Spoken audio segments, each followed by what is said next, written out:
My first reaction is one of concern. And the concern comes out of the idea that they could actually get in front of the media. And I'm concerned about that because, as we know in this business, that you don't control the media. The media controls the story. And so I'm concerned about her having her image out so early. I mean, it's only been 7 weeks.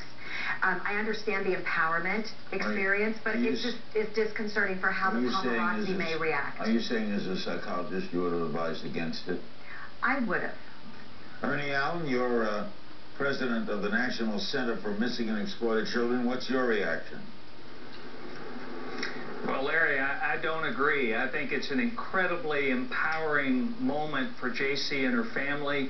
There's been massive media interest across this country. We and others have counseled this family to maintain seclusion, to deal with this difficult reunification process.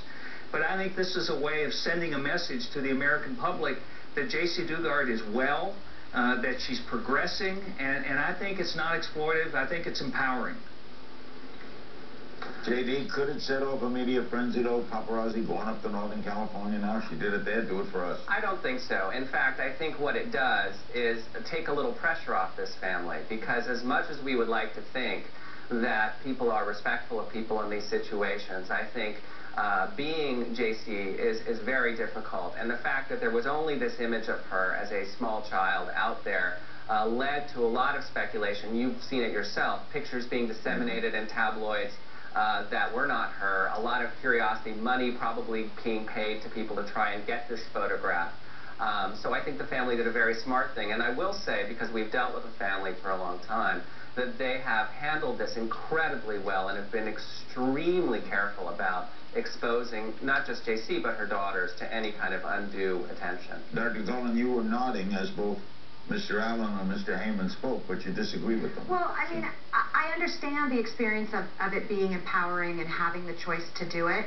I'm just concerned that at some point in the near future, you know, I heard someone say, you know, you can't give the beast an hors d'oeuvre and expect them to be satisfied. And so it's just, my concern is now everyone of those, the paparazzi may be very interested in now getting pictures of the girls, because we only saw the back of their heads. And we know how this business works. And so my concern is for the emotional well-being of the children. Ernie, does what Dr. Golan said impress you at all? No, it does. And I think she's right. That's one of the reasons why we have worked with this family. We provided a psychologist to help this family through the reunification process. That's why we've tried so hard to make sure that they can remain secluded, that they can deal with this difficult challenge. You can't erase these 18 years. This is going to be a lifelong process of recovery. But I think what they were trying to do was respond to the overwhelming interest. Hundreds of searching families have been inspired and uplifted by this. And so I think this was an effort to send a message that they're doing fine and they're making progress and that there is hope.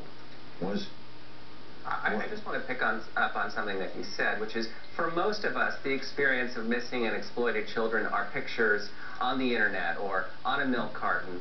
And these are children that are frozen in time, and the terrible things that happen to them are never seen, and happy endings aren't seen. And I think we're able to present an image of somebody who survived this ordeal, who may have a long way to go, but who has survived and is seemingly thriving, is very important. JC spokesperson on why JC wanted the world to see her picture today in 60 seconds.